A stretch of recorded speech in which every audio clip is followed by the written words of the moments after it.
I love Muhammad ആക്രമണങ്ങൾ തീവ്ര ഇസ്ലാമിസ്റ്റുകൾ നടത്തിയ ആസൂത്രിത ആക്രമണങ്ങളെന്ന് ബറേലി റേഞ്ച് ഡിഐജി. ഉത്തർപ്രദേശിൽ നടന്ന ആക്രമണത്തിൽ ബംഗാൾ, ബീഹാർ സംസ്ഥാനങ്ങളിൽ നിന്നുള്ളവരും അറസ്റ്റിലായിട്ടുണ്ട്. അതേസമയം ഐ ലവ് മുഹമ്മദ് അക്രമികൾക്കെതിരെ യോഗി സർക്കാരിന്റെ ബുൾഡോസർ നടപടി. വാർത്തയുടെ വിവരങ്ങളുമായി നന്ദഗോപൻ ചേരുന്നുണ്ട്. നന്ദൻ, വിവരങ്ങൾ. നീലിമ, കഴിഞ്ഞ 27-ാം തീയതി, അതായത് കഴിഞ്ഞ വെള്ളിയാഴ്ച പ്രാർത്ഥനയ്ക്ക് ശേഷം ഈ ഐ ലവ് മുഹമ്മദ് ക്യാമ്പയിൻ്റെ പേരിൽ ഉത്തർപ്രദേശിലെ ബരേലിയിൽ വലിയ രീതിയിലുള്ള ആക്രമണമായിരുന്നു ഉണ്ടായിരുന്നത്. വളരെ അപ്രതീക്ഷിതമായി സംഘടിച്ച ഈ തീവ്ര ഇസ്ലാമിസ്റ്റുകൾ അവർ ഈ ഐ ലവ് മുഹമ്മദ് ബാനറുകളും പോസ്റ്ററുകളും ഉപയോഗിച്ച് അവിടെ വലിയ പ്രതിഷേധം സംഘടിപ്പിക്കാനൊരുങ്ങി. പോലീസ് ഇത് തടയാനൊരുങ്ങിയപ്പോൾ പോലീസിന് നേർക്ക് വലിയ ആക്രമണം അഴിച്ചുവിട്ടു. പോലീസിന് നേർക്ക് വലിയ കല്ലുകൾ എടുത്തെറിഞ്ഞ് അവരെ മറ്റ് ആയുധങ്ങൾ കൊണ്ട് ആക്രമിക്കുന്ന സാഹചര്യമായിരുന്നു ഉണ്ടായിരുന്നത്. കൂടുതൽ സുരക്ഷാ സേന സ്ഥലത്തെത്തിയാണ് ഒടുവിൽ ഈ ഒരു വലിയ അക്രമികളെ പിരിച്ചുവിടുവാൻ വേണ്ടി സാധിച്ചത്.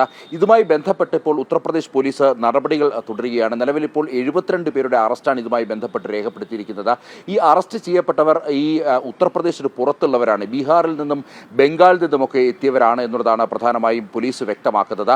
ഇതിൻ്റെ വ്യക്തമായ ഒരു സൂചന ഈ ആക്രമണം ആസൂത്രിതമായിരുന്നു എന്നുള്ളതാണ് പോലീസ് വ്യക്തമാക്കുന്നത്. മുൻകൂട്ടി നേരത്തെ തന്നെ ബാനറുകളും പ്ലക്കാർഡുകളും മറ്റും കരുതിയിരുന്നു. പോലീസിനെ ആക്രമിക്കുവാനുള്ള കല്ലുകൾ വരെ പ്രത്യേകമായി കരുതി വെച്ചിരുന്നു എന്നുള്ളതാണ് പോലീസ് ചൂണ്ടിക്കാണിക്കുന്നത്. ഈ ആക്രമികൾക്കെതിരെ ഇപ്പോൾ പോലീസ് കർശന നടപടി എടുത്തിരിക്കുകയാണ്. ഇതിൽ വലിയ ഗുണ്ടാ ലിസ്റ്റിൽപ്പെട്ട ആൾക്കാരും ഇതിൽ ഉൾപ്പെടുന്നു എന്നുള്ളതാണ്. ഈ ആക്രമണത്തിന് ആഹ്വാനം ചെയ്തത് മൗലാന തൗക്കീർ റസാഖാനാണ്. ഇയാൾ ഇത്തിഹാദി മലാത്തി കൗൺസിൽ എന്നുള്ള ഒരു തീവ്ര ഇസ്ലാമിക സംഘടനയുടെ സ്ഥാപക നേതാവാണ്.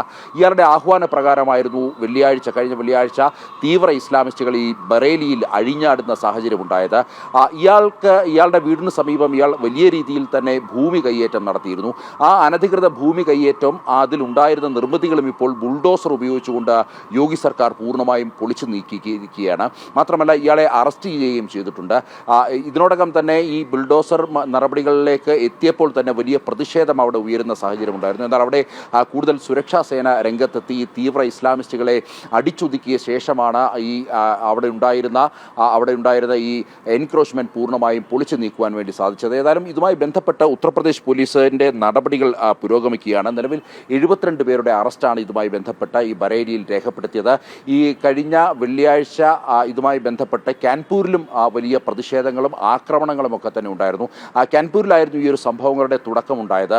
അവിടെ ഈ ഹിന്ദു ക്ഷേത്രത്തിന് സമീപം പെട്ടെന്ന് ഐ ലവ് മുഹമ്മദ് ഇതുമായി ബന്ധപ്പെട്ട ബാനറുകൾ വളരെ പെട്ടെന്ന് പ്രത്യക്ഷപ്പെടുകയായിരുന്നു. ഇതിനെതിരെ അവിടെ പ്രതിഷേധം ഉയർന്നപ്പോൾ പെട്ടെന്ന് തന്നെ ഇത്തരം ഉത്തർപ്രദേശിലാകെ വലിയൊരു ക്യാമ്പയിൻ അല്ലെങ്കിൽ വലിയ രീതിയിലുള്ള ഒരു പ്രതിഷേധത്തിന് ആഹ്വാനം ചെയ്യുകയായിരുന്നു എന്നുള്ളതാണ്. ആ ആഹ്വാനമാണ് ഇതിൽ തീവ്ര ഇസ്ലാമിസ്റ്റുകൾ നടത്തിയ അത്തരം ആഹ്വാനം ഉത്തർപ്രദേശിൻ്റെ പല ഭാഗങ്ങളിലും വലിയ രീതിയിലുള്ള ആക്രമണങ്ങൾക്ക് വഴിവെച്ചു. അതേസമയം ഉത്തർപ്രദേശ് മുഖ്യമന്ത്രി യോഗി ആദിത്യനാഥ് കൃത്യമായ സന്ദേശം, കൃത്യമായ താക്കീത് ഇത്തരം ആക്രമികൾക്ക് നൽകിയിട്ടുണ്ട്.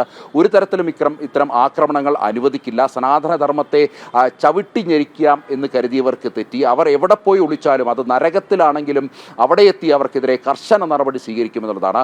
മാതൃകാപരമായ നടപടി, അതും വരും തലമുറ അല്ലെങ്കിൽ അവർക്ക് ഓർക്കത്തക്ക വിധത്തിലുള്ള കഠിനമായ ശിക്ഷാ നടപടികൾ ഇത്തരം ആക്രമികൾക്ക് നൽകുമെന്നുള്ളതാണ് യോഗി സർക്കാർ മുന്നറിയിപ്പ് നൽകിയിരിക്കുന്നത്. ഐ ലവ് മുഹമ്മദിൻ്റെ അത്രയും ക്യാമ്പയിൻ്റെ പേരിൽ തെരുവിലിറങ്ങി ആക്രമണങ്ങൾ നടത്തരുത്, വ്യാപാരികളെയും പോലീസിനെയും സ്ത്രീകളെയും ആക്രമിക്കരുതെന്നുള്ള ശക്തമായ താക്കീതും ഉത്തർപ്രദേശ് മുഖ്യമന്ത്രി യോഗി ആദിത്യനാഥ് ഇത്തരം തീവ്ര ഇസ്ലാമിസ്റ്റുകൾക്ക് നൽകിയിട്ടുണ്ട്. നീലിമ. ഓക്കെ നന്ദൻ.